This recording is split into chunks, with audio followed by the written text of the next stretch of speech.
soit Dieu.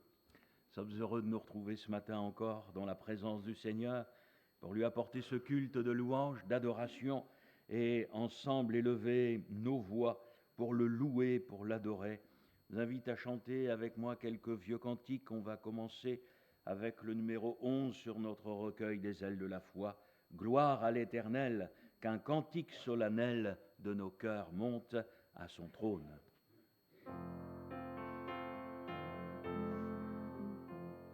Gloire, gloire à l'Éternel, qu'un cantique solennel, qu'un cantique solennel de nos cœurs monte à son trône. Quand il crée, oh qu'il est grand, quand il crée, oh qu'il est grand, qu'il est juste en punissant, qu'il est bon quand il pardonne. Il commande et le néant tressaille au premier accent, tressaille au premier accent de sa parole vivante. Et des astres radieux, et des astres radieux, sa main jette dans les cieux la poussière étincelante. Il accuse et le pécheur devant cet accusateur, devant cet accusateur, sont sa profonde misère. Et s'écrie en son effroi, et s'écrie en son effroi, montagne tombez sur moi, cachez-moi de sa colère. Mais l'âme à qui le Seigneur s'est donné pour rédempteur, s'est donné pour rédempteur, goûte une paix ineffable, objet d'un si grand amour, objet d'un si grand amour. Elle se donne en retour à ce sauveur adorable. Ô Dieu, que t'es racheté, toujours chante les bontés, toujours chante les bontés de celui qui le pardonne. Gloire, gloire à l'Éternel, gloire, gloire à l'Éternel. Ce cantique solennel montera jusqu'à son trône. Et avec le cantique 18, je vous invite à chanter les paroles du psaume 121 que nous connaissons bien. Je lève les yeux vers les montagnes, d'où me viendra le secours? Le secours me vient de l'Éternel qui a fait les cieux et la terre. Je lève les yeux vers les monts que j'aime, d'où peut me venir, et c'est le secours. Le secours me vient de l'Éternel même, de Dieu qui créa les nuits et les jours. Pourra-t-il souffrir que ton pied chancelle? Ton gardien peut-il sommeiller jamais? Non, il ne dort pas, le gardien fidèle, celui maintient Israël en paix. Pour toi l'Éternel est une retraite, il te serre droite et d'ombre et d'appui. Le soleil ne peut frapper sur ta tête, ni la lune à l'heure où le jour a fui. Il te gardera de tout mal possible, il garde ton âme, il garde tes jours, il te gardera, rentre au sort paisible, l'Éternel sur toi veillera toujours. Et si nous sommes là ce matin, c'est parce qu'il l'a fait fidèlement jusqu'à aujourd'hui. Et c'est encore sur lui que nous nous appuyons, c'est sur son secours que nous comptons, parce qu'il est pour chacun de nous un Dieu fidèle et bon. Béni soit le Seigneur qui nous réunit encore ce matin dans sa maison et auquel nous voulons rendre un culte. Je vous invite à poursuivre avec le chant du cantique 34 que nous connaissons bien. Grand Dieu, nous te bénissons, nous célébrons tes louanges, nous t'exaltons avec les anges, et ce matin nous nous prosternons ensemble devant toi.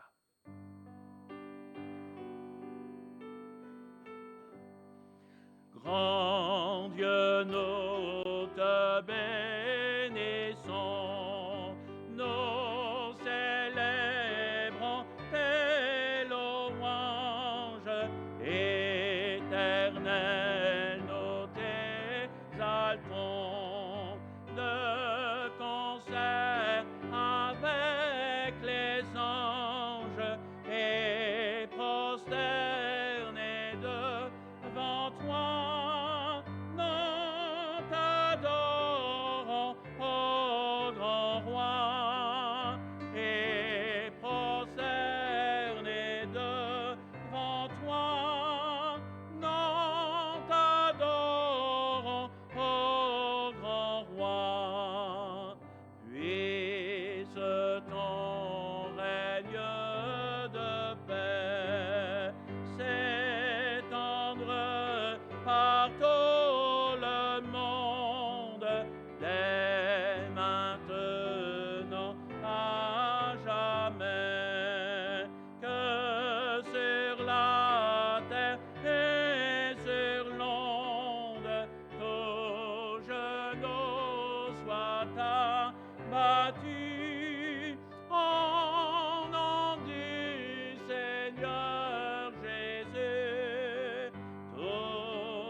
Son amour durera toujours.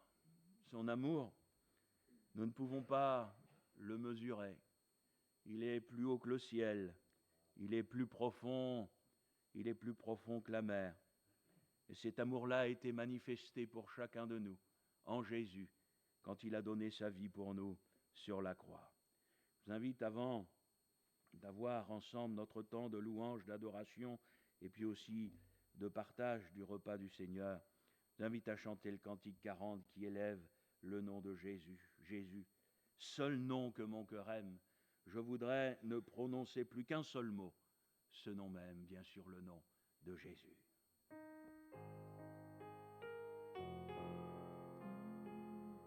Jésus, Jésus, Jésus, Jésus, seul nom que mon cœur aime, je voudrais ne prononcer plus qu'un seul mot, ce nom même.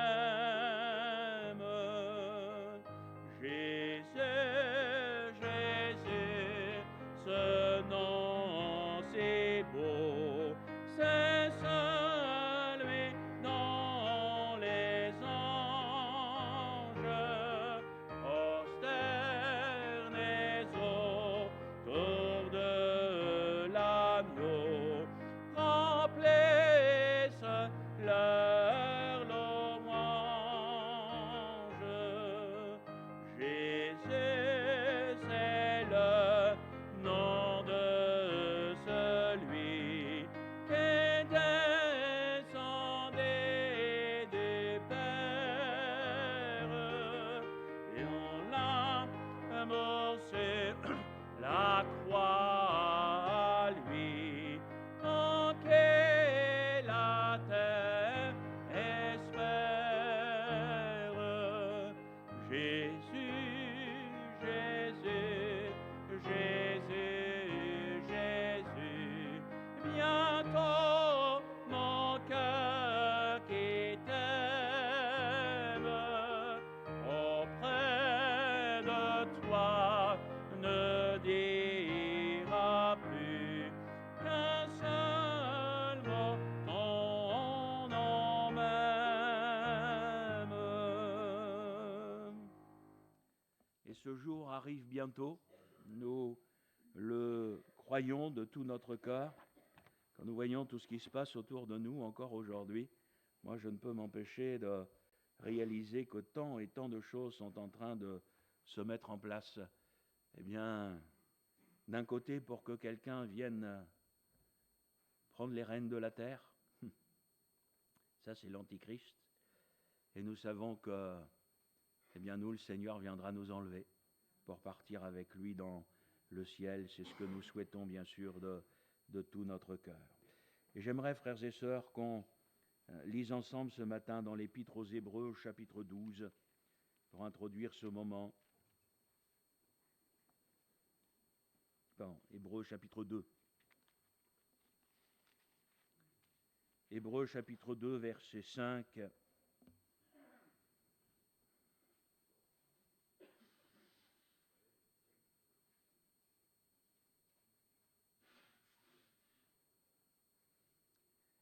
En effet, ce n'est pas à des anges que Dieu a soumis le monde à venir dont nous parlons.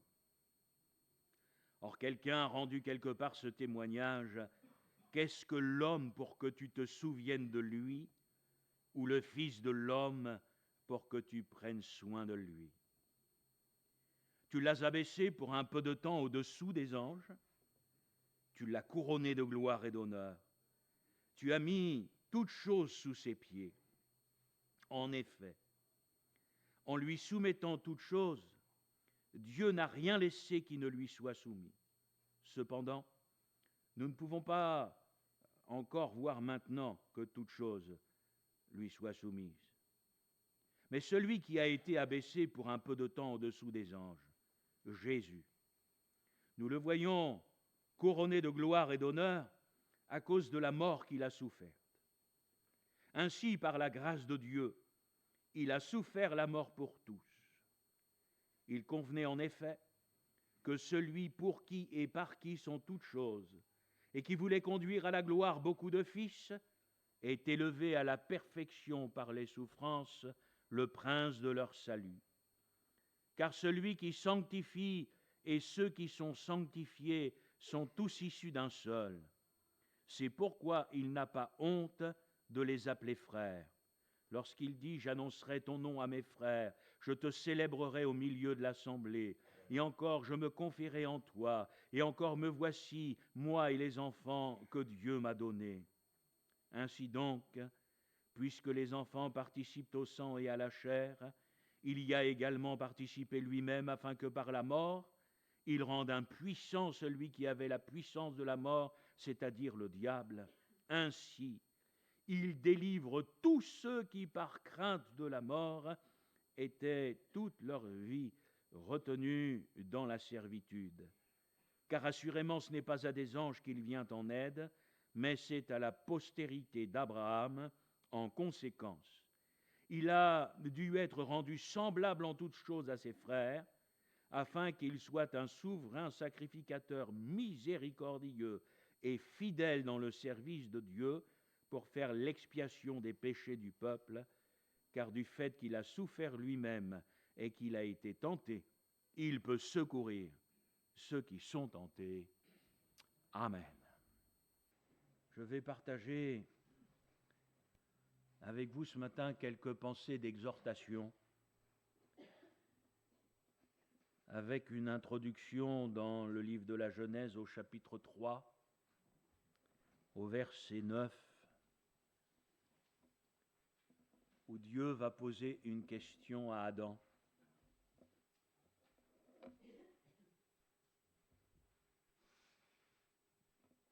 J'ai vraiment reçu cette pensée du Seigneur.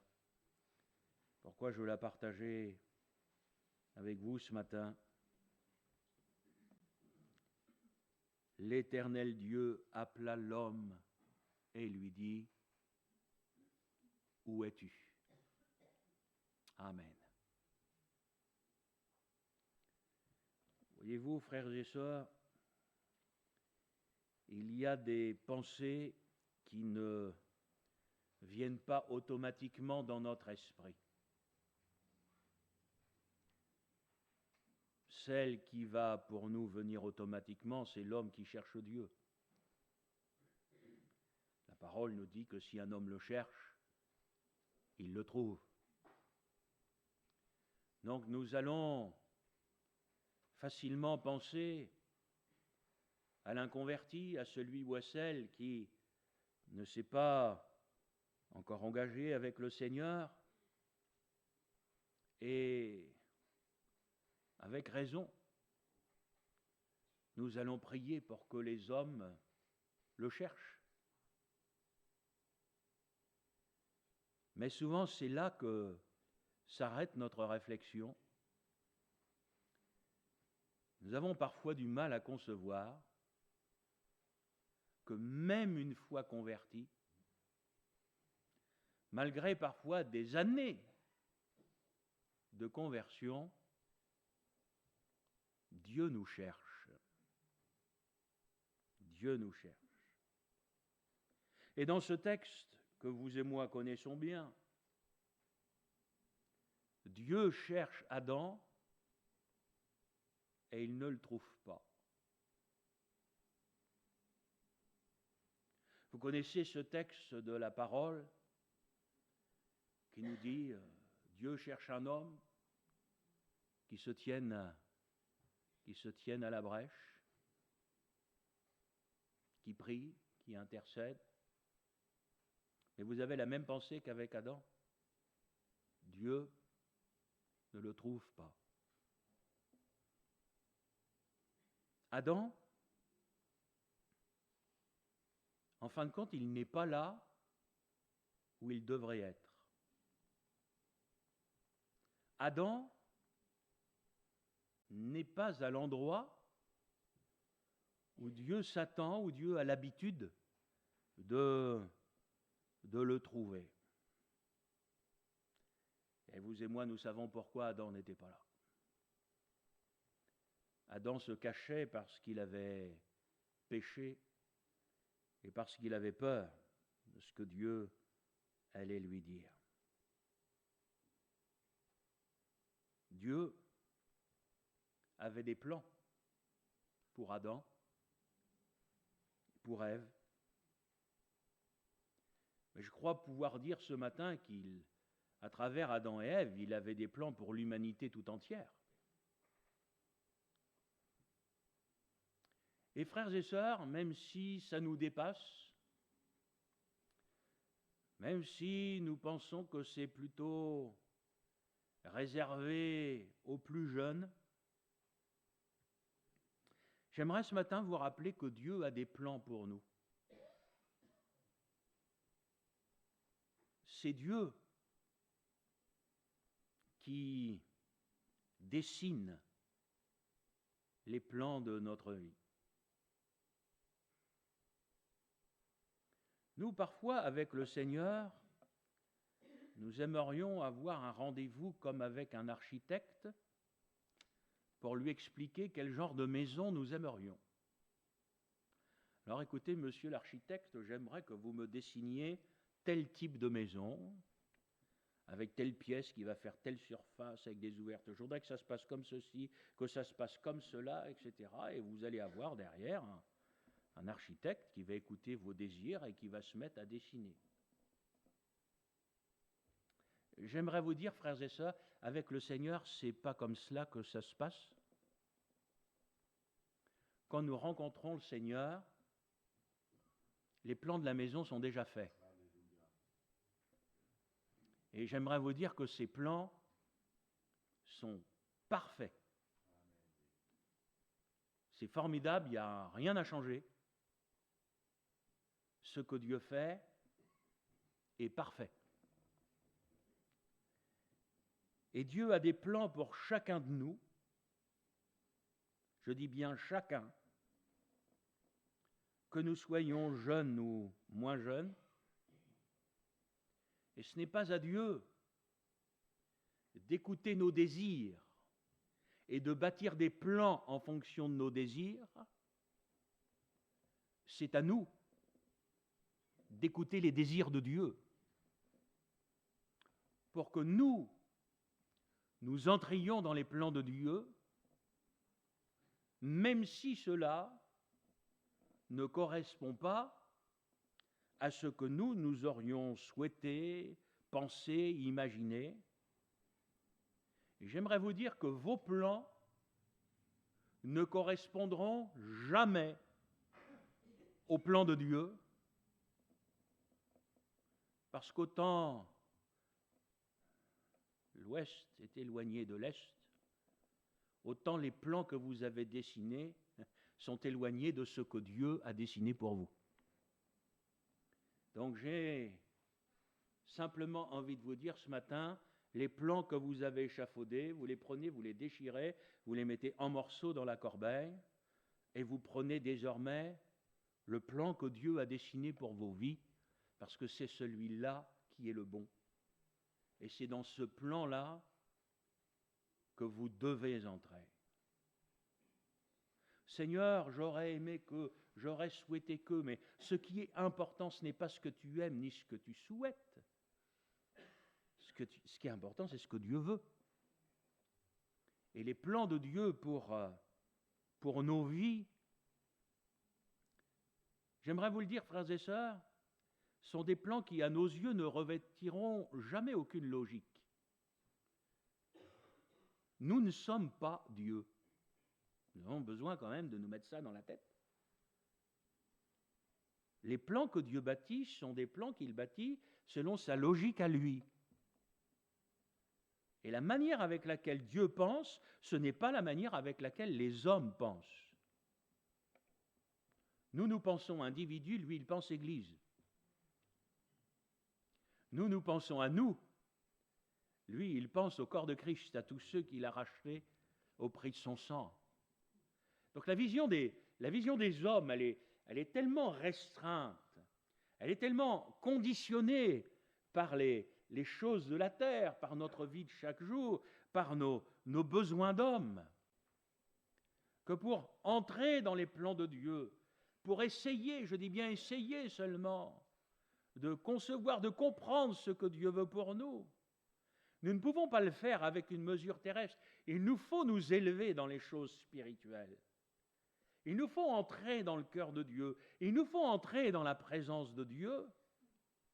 Et en faisant abstraction de tout ce qui vient de la terre.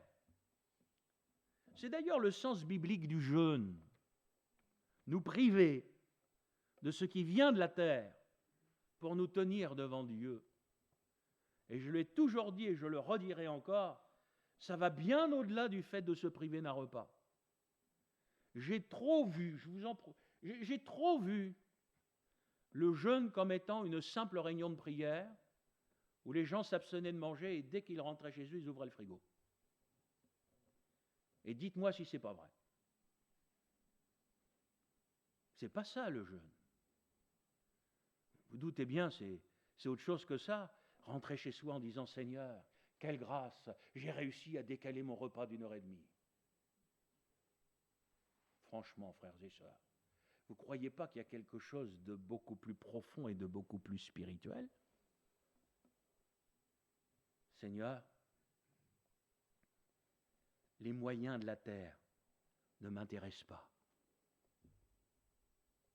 Ce que les hommes pensent, ce que les hommes disent, ça ne m'intéresse pas. Ce qui m'intéresse, c'est toi. Ce que toi tu penses, ce que toi tu dis, la manière avec laquelle toi tu veux que les choses soient faites. Et Seigneur, ça, naturellement, je ne peux pas le savoir. Donc il faut que je me tienne devant toi. Alors, c'est tellement piégeant. Parce que souvent, l'homme fait des plans, la Bible le dit. Elle nous dit aussi que celui qui dispose, c'est Dieu. Alors, dans un sentiment spirituel, nous allons échafauder des plans que nous allons soumettre au Seigneur. Seigneur, voilà ce que j'ai projeté, mais vous n'avez pas écouté ce que je vous ai dit auparavant. Ce que vous avez projeté, c'est dans la poubelle déjà. C'est se tenir devant Dieu et dire, mais Seigneur, qu'est-ce que toi, tu veux? Qu'est-ce que toi, tu penses? Qu'est-ce que toi, tu désires? Dieu s'attendait à trouver Adam dans un endroit bien précis. Et Adam n'était pas là. Frères et sœurs, c'est exactement la même chose pour chacun de nous. Dieu s'attend à nous trouver dans des endroits bien précis et il ne désire pas que nous allions dans d'autres. Il s'attend le dimanche à nous retrouver réunis ensemble dans sa maison. C'est là ta place. C'est là qu'il s'attend à te retrouver. Pas devant ta télévision ou dans ton canapé à regarder le culte en vidéo, sauf si tu es âgé, sauf si tu es souffrant, sauf si vraiment tu es dans un endroit où il n'y a pas une église digne de ce nom pour se réunir.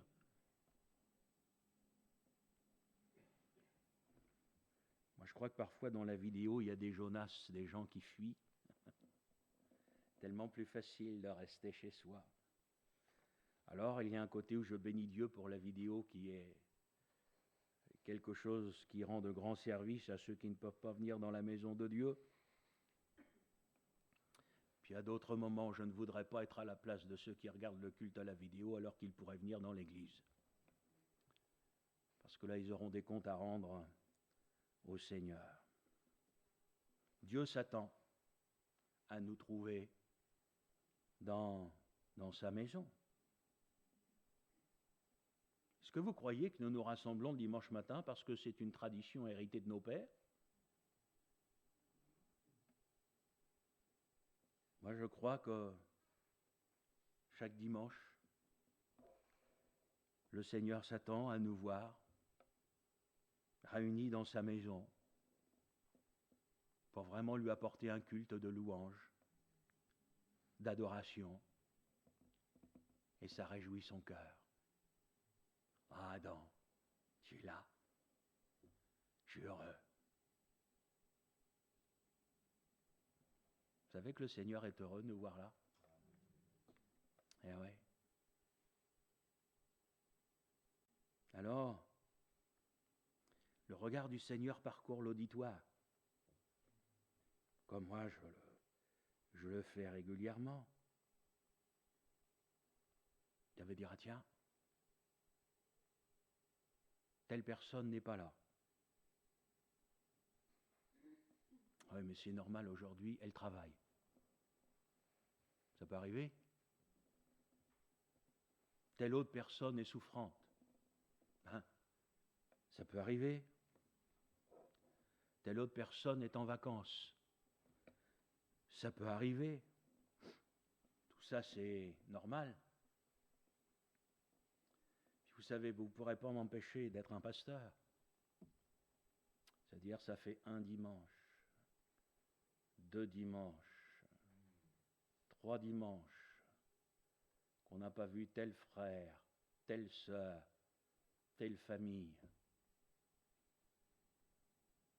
Et là, il y a cette parole, mais où es-tu? Parce que si tu n'es pas là, tu es ailleurs. Mais chrétien, chrétienne, mon frère, ma sœur, où est ta place? Tu dois être là où le Seigneur t'a placé.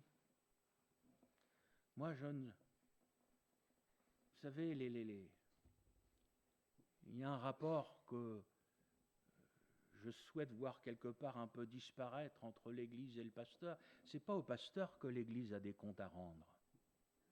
C'est au Seigneur.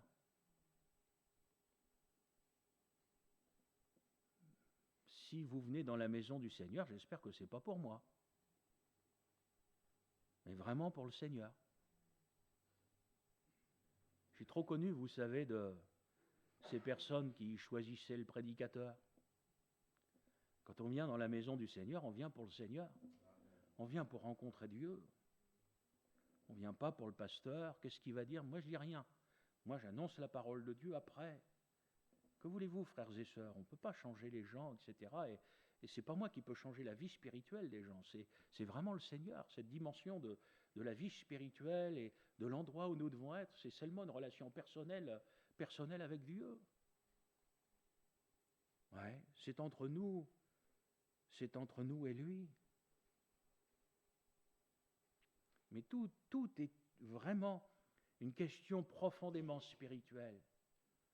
Où en es-tu? Où es-tu? Où es-tu par rapport au service?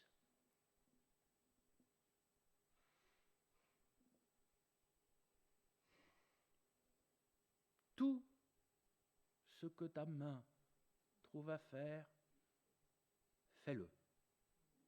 C'est ça la mentalité du service. Et je voudrais que ce soit gravé dans notre cœur. Ce n'est pas ce que j'aimerais faire, ce n'est pas ce que j'aime faire, c'est partout où il y a un besoin, tu dois être là. Et s'il y a là le moindre désir de servir, ce n'est pas dans le choix d'un service, même pas à cause d'une capacité que le Seigneur nous aurait donnée, c'est être prêt à faire n'importe quoi pour Dieu. Et ça concerne même le pasteur. Parce que je ne peux pas demander à l'Église de faire certaines choses que je n'accepterai pas de faire moi-même. Frères et sœurs, il n'y a rien de déshonorant à faire le ménage de l'Église. Il n'y a rien de déshonorant à nettoyer les toilettes. Moi, je pense qu'on est tous heureux quand on a besoin d'aller aux toilettes, de les trouver propres. Et c'est pour tous les extérieurs, etc. Vous inquiétez pas, j'ai toujours, tout au long de mon service, trouvé des candidats pour monter sur l'estrade. Ça, il n'y a pas de souci. Mais mon vieux grand-père qui était auprès du Seigneur disait, Tiga, si tu as la pelle, il faut que tu aies la pioche. Eh oui, mais c'est comme ça avec le Seigneur, c'est l'anonymat le plus complet, l'humilité la plus grande, mais c'est être là où Dieu s'attend à nous trouver. Où es-tu? Où es-tu, Adam? Frères et sœurs, si nous sommes obligés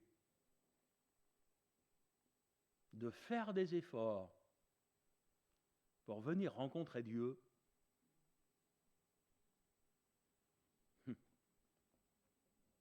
laissez-moi vous dire quand même, il y a un problème. Alors, entre nous soit dit, parce que ceux qui ne l'ont jamais fait ne peuvent pas comprendre, mettez-vous à la place des frères et sœurs qui, des fois le dimanche, font 100 km ou plus pour venir à la Réunion. Non, mais je le dis aussi avec vérité. Il faut comprendre que quelquefois, la route, ça peut peser aussi. Mais, le psalmiste disait, le zèle de ta maison me dévore. C'est-à-dire qu'il y a des choses qui, oui, effectivement, parfois demandent des efforts, c'est lourd, mais spirituellement parlant, il y a quelque chose qui dépasse tout ça. C'est un zèle pour la maison de Dieu qui fait que le zèle nous donne des ailes. N'est-ce pas? Mais si on est obligé de...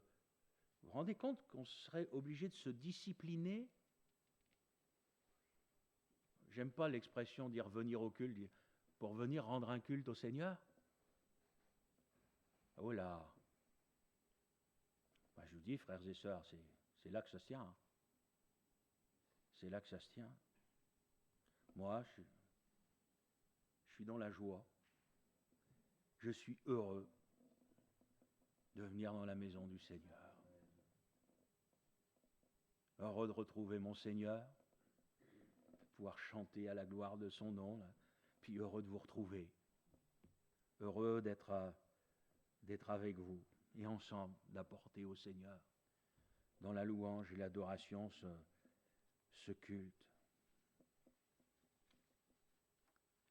Faisons bien attention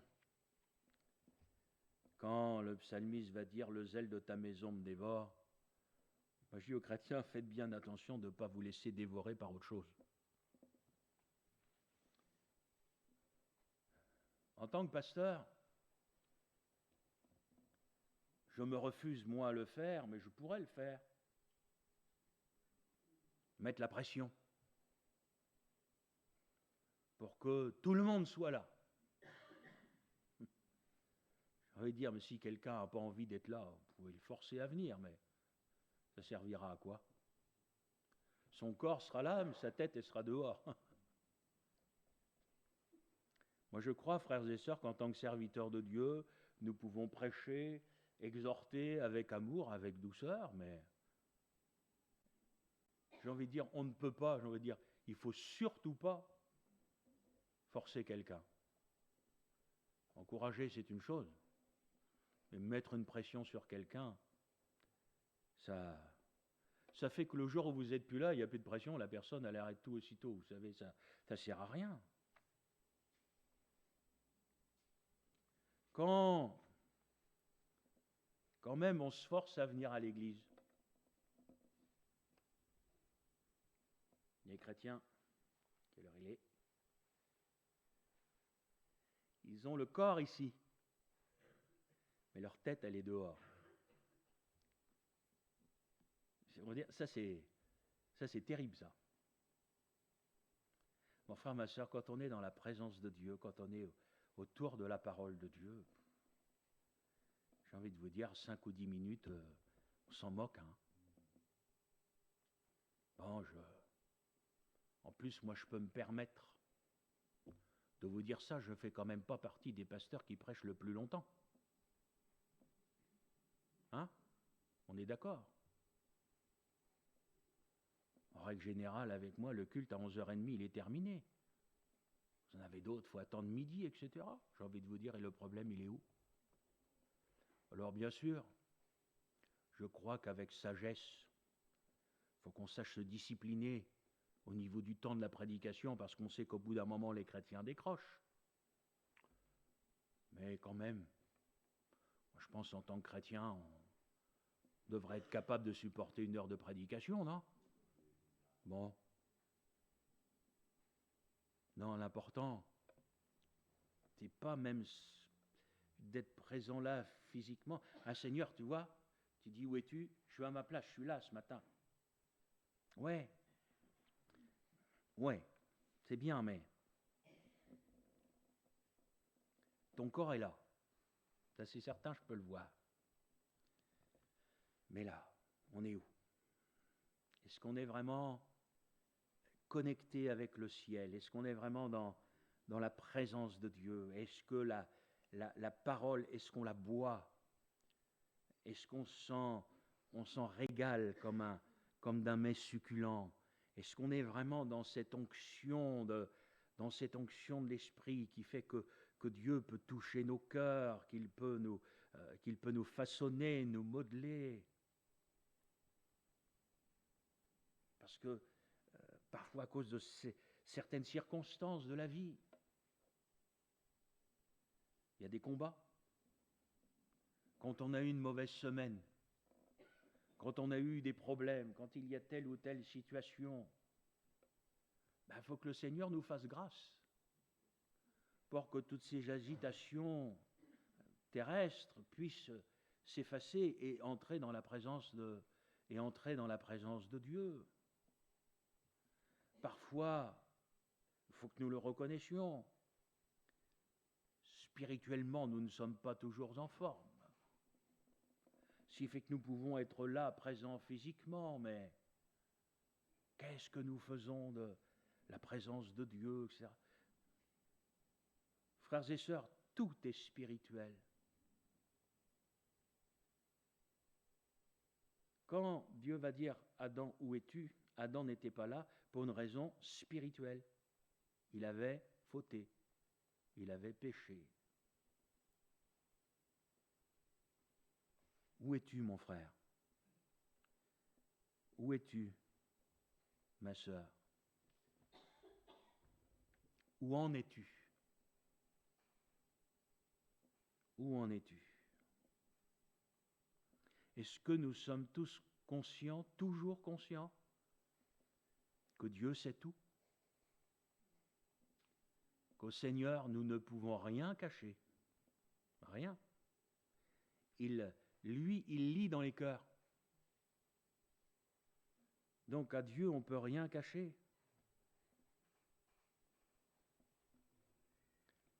Comment va ton âme? Je ne demande pas si tu prospères dans la vie, je demande, est-ce que ton âme prospère?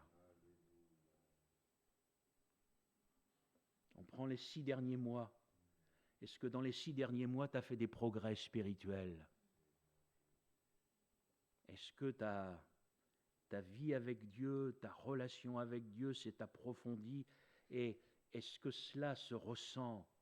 Est-ce que cela se voit dans ton témoignage extérieur? Parce que ce que Dieu fait à l'intérieur, ça se voit à l'extérieur. C'est là où je voudrais vous amener, pas seulement vous dire, frères et sœurs, soyez tous présents le dimanche matin au culte. C'est de vous dire, mais dans quel état est ton âme?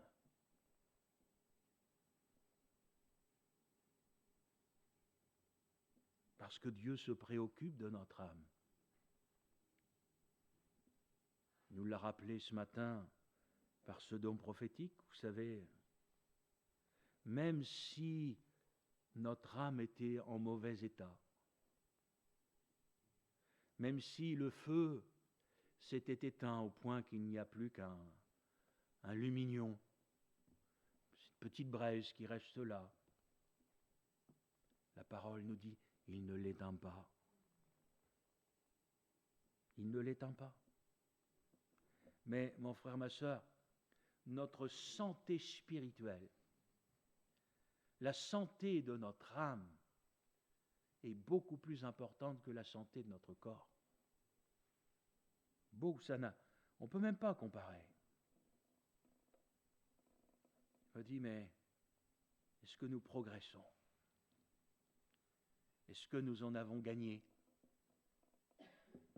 Est-ce que tu as un meilleur caractère aujourd'hui qu'hier? Excusez-moi. Mais c'est ça c'est du concret. Pouvoir dire je bénis Dieu parce qu'il est intervenu dans ma vie. Il m'a fait grâce. Il m'a changé. Voilà ce que j'étais. Voilà ce qu'il a fait de moi. Et je sais que c'est uniquement le produit de sa grâce. Ça ne vient que de lui. Et pour ça, il faut accepter que le Seigneur nous pose des questions. Et quand le Seigneur nous pose des questions, nous allons nous remettre en question. Et peut-être que la première question est celle-là. Acceptes-tu de te remettre en question? Parce que si nous n'acceptons pas de nous remettre en question, si le Seigneur me prête vie, je vais vous retrouver dans 20 ans et vous n'aurez pas fait de progrès. Et au contraire, peut-être, vous aurez même régressé. Mais est-ce qu'il y a, ça c'est profondément spirituel, ça peut être que dans notre cœur, frères et sœurs, est-ce qu'il y a un vrai désir de progresser? Ou alors, dire, bon non, je suis comme ça, puis je suis comme ça. Ce qu'on ne réalise pas, c'est qu'on ne reste pas comme ça. C'est que quand on ne veut pas progresser, on régresse. Et ça, frères et sœurs, moi je peux vous exhorter, je vous promets, je le fais de tout mon cœur, sans aucun esprit de jugement. Mais je crois que pour beaucoup, le nœud spirituel, il est là en fait. C'est d'accepter de reconnaître qu'on a besoin de changer. C'est vouloir changer. C'est d'avoir, parce que ça c'est biblique, cet esprit de bonne volonté. C'est de nous tenir devant Dieu en disant, mais Seigneur, moi je ne peux pas. Ben déjà, si vous avez compris ça, vous avez compris beaucoup de choses. Et on va venir devant le Seigneur, on va se tenir devant lui, afin que le Seigneur manifeste sa grâce. Où es-tu? Où en es-tu? David a pu dire, je t'ai fait connaître mon péché. Je n'ai pas caché mon iniquité. J'ai dit, j'avouerai mes transgressions à l'Éternel, et tu as effacé la peine de mon péché. Psaume 32, verset 5. Je lui ai dit, j'avouerai. C'est tout seul venir dans la présence de Dieu et ouvrir la fermeture éclair, ouvrir le cœur et dire, Seigneur, je suis cet homme-là, je suis cette femme-là. Seigneur, je ne veux pas le cacher. Seigneur, tu me connais mieux que personne, je suis comme ça. Mais Seigneur, je voudrais tellement changer. Je voudrais tellement, Seigneur, que tu me transformes. Seigneur, je reconnais ce que je suis. Ça veut dire aussi, je reconnais ce que je ne suis pas. Je reconnais, Seigneur, que mon quotidien, là c'est pas dans l'église, c'est à l'extérieur, Seigneur, je reconnais que ma vie n'est pas toujours un témoignage à la gloire de ton nom. Alors je viens à toi et j'avoue, je viens à toi et je nomme les choses par leur nom. Je reconnais ce que je suis, ce que je fais, ce que je dis. Je reconnais ce que je ne suis pas. Seigneur, je viens à toi parce que je voudrais tellement que ça change.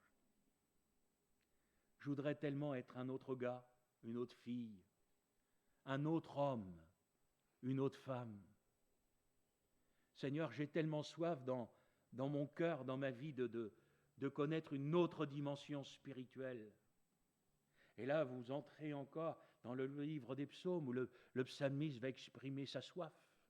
Mon âme a soif du Dieu vivant. Vous allez lire le psaume 119 et vous allez pénétrer dans l'amour de la parole, la soif de la parole. Vous allez entrer dans une dimension que peut-être vous n'avez jamais connue, que vous ne connaissez pas aujourd'hui. Le problème, c'est où es-tu ? Je vois aujourd'hui des chrétiens qui courent après tellement de choses. Et Jésus revient. Vous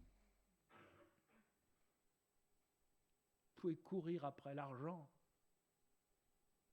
Et Jésus revient, vous allez tout laisser. Et vous serez dépensé pour quoi ? Pour des choses que vous allez laisser. Alors je ne dis pas qu'il ne faut pas gagner sa vie. Mais je vous en supplie, frères et sœurs, il y a plus important que tout cela.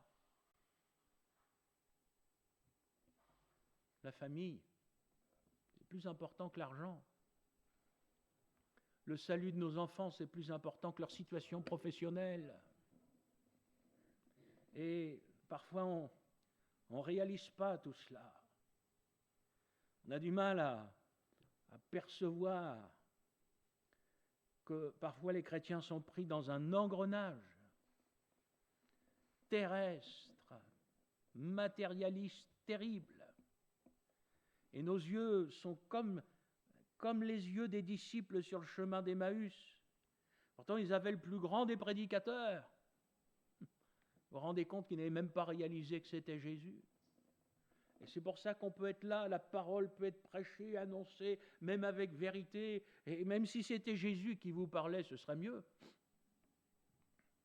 Bien que peut-être certains trouveraient à redire le midi, mais frères et sœurs, le cœur. La prédication, c'est une chose. Le cœur. On peut repartir exactement comme on est entré. Comme dans un culte comme celui-là. On peut ouvrir son cœur au Seigneur. Et lui dire, Seigneur, j'ai soif de toi. Seigneur, j'ai soif d'autre chose. Seigneur, je voudrais vivre une autre dimension de ma vie spirituelle. Ouais. Frères et sœurs, nous ne sommes pas indispensables. Vous le saviez ? Nous ne sommes pas irremplaçables. L'œuvre, c'est l'œuvre de Dieu. C'est sa maison.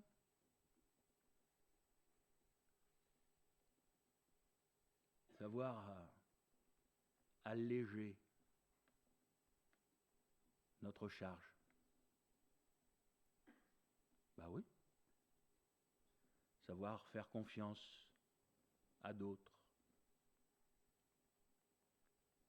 qu'on est vraiment obligé? Réfléchissons bien, est-ce qu'on est vraiment obligé d'avoir ce rythme que nous nous sommes imposés? Et si nous le sommes imposés, c'est pourquoi? Dans quel but? Pourquoi est-ce si difficile pour les hommes et les femmes que nous sommes de venir auprès de Dieu, aux pieds du Seigneur et d'avouer? Pourquoi c'est si dur? C'est le Seigneur. Qu'est-ce qui se passe quand on avoue au Seigneur? Le psalmiste le dit. J'ai avoué mes transgressions, tu as effacé la peine. Qu'est-ce que tu risques? De venir au pied du Seigneur en lui disant, voilà Seigneur, je voudrais tellement changer. Bien, vous allez avoir votre psaume à vous. Je ne sais pas quel chapitre, mais vous allez dire, j'ai désiré changer. J'en ai fait part au Seigneur. Et le Seigneur est intervenu. Il m'a encore béni. Il m'a encore changé. Il m'a encore aidé. Il m'a transformé. Il m'a délivré. Vous ne voudriez pas avoir ce psaume-là, le vôtre? Ça commence par j'avouerai. Mon frère, ma sœur, Dieu sera toujours là pour relever. Toujours là pour pardonner. Toujours là pour nous aider à repartir, à nous relever. Toujours là pour nous aider à changer. Il sera toujours là pour nous donner des victoires sur ce qui triomphe encore de nous. Même si c'est de la paresse ou de l'aveuglement. Il sera toujours là. Alors j'aimerais une fois de plus ce matin que vous oubliez Gilles. Et je voudrais vous donner un rendez-vous dans un endroit bien précis,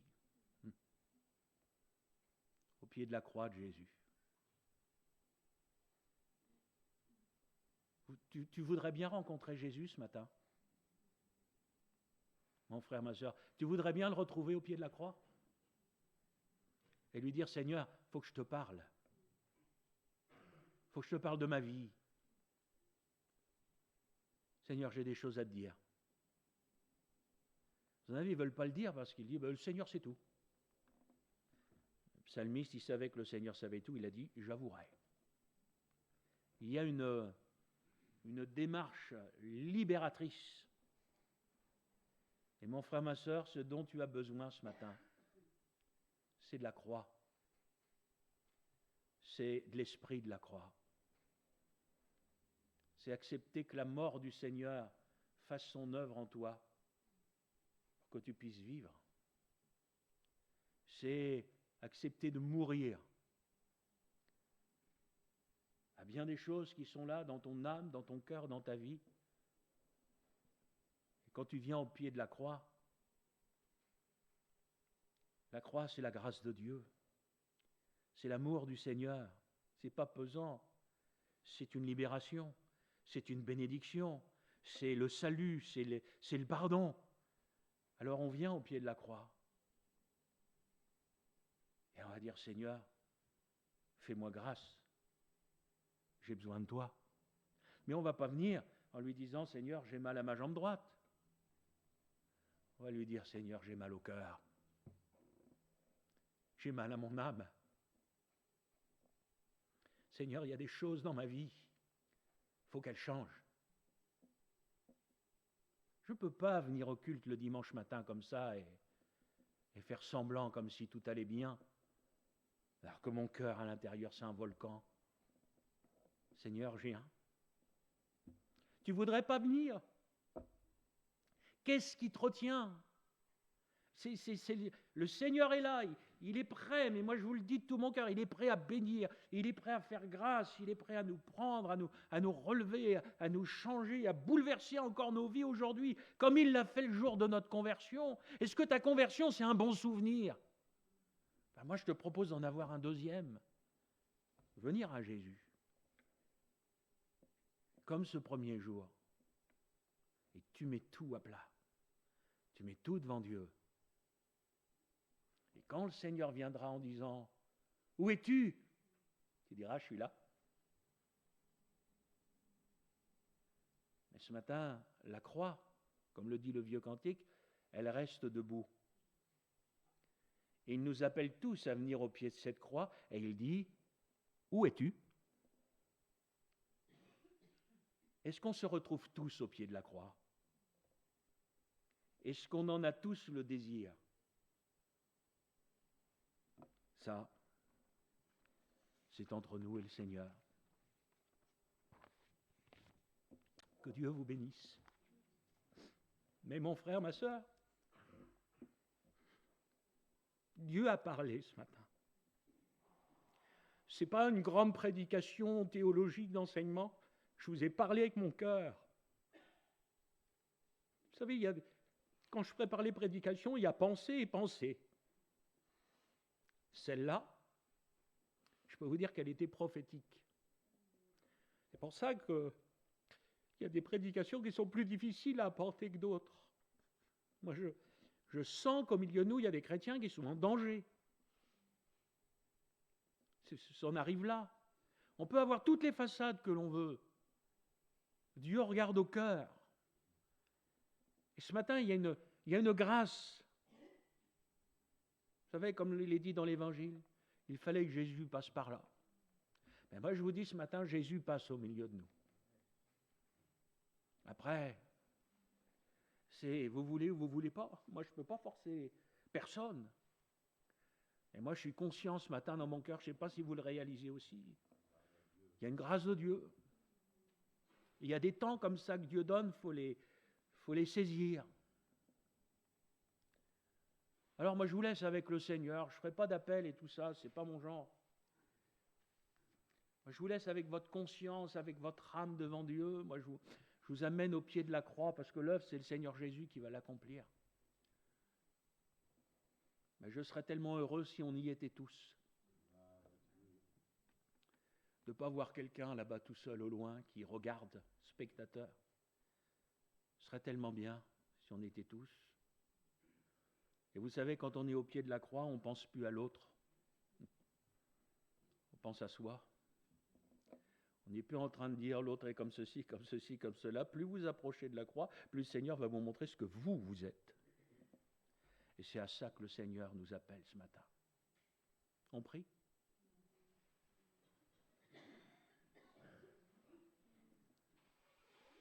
Heureusement, la croix reste debout. Quelle grâce pour nous de savoir que ce matin encore, nous pouvons ensemble venir au pied du crucifié, venir à celui qui nous aime, venir à celui qui a tout vaincu, qui a remporté la victoire suprême. Alors Seigneur, nous venons devant toi. Mon Jésus, viens dans mon cœur. Viens dans ma vie. Seigneur, je réalise, moi qui ai exhorté l'Église ce matin, combien moi-même, à titre personnel, j'ai encore besoin de toi. Seigneur, je viens parce que j'ai faim, j'ai soif de toi. Je viens parce que je ne suis pas encore rassasié. J'ai encore, au fond de mon cœur, une plus grande faim de toi, un désir profond d'aller plus loin avec toi. Le souhait, Seigneur, de ne pas vivre d'apparence, mais le souhait, Seigneur, que mes paroles ne soient pas autres que ce que je vis à titre personnel. Seigneur, je prie pour l'Église, parce que, Seigneur, tu reviens. Et il est absolument indispensable que chacun de nous soit prêt. Alors nous venons au pied de la croix. J'avoue, Seigneur, j'avouerai mes transgressions. Je ne les cacherai pas. Je viens devant toi, Seigneur, mais pas avec des apparences. Je viens devant toi tel que je suis. Comme le dit ce vieux cantique, tel que je suis. Je viens à toi. La seule chose que j'ai, c'est ton sang, versé pour moi. Seigneur, bénis l'Église.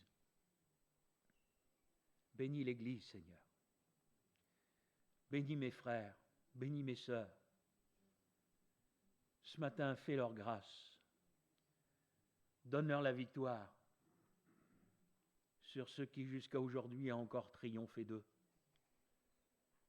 Seigneur, nous ne sommes rien. C'est toi qui es tout. Et c'est à tes pieds que nous nous retrouvons ce matin, afin que nous puissions repartir de cette maison de prière, pas comme nous y sommes entrés, mais changés, transformés par toi, par ta grâce. Que ton beau nom soit béni, Seigneur.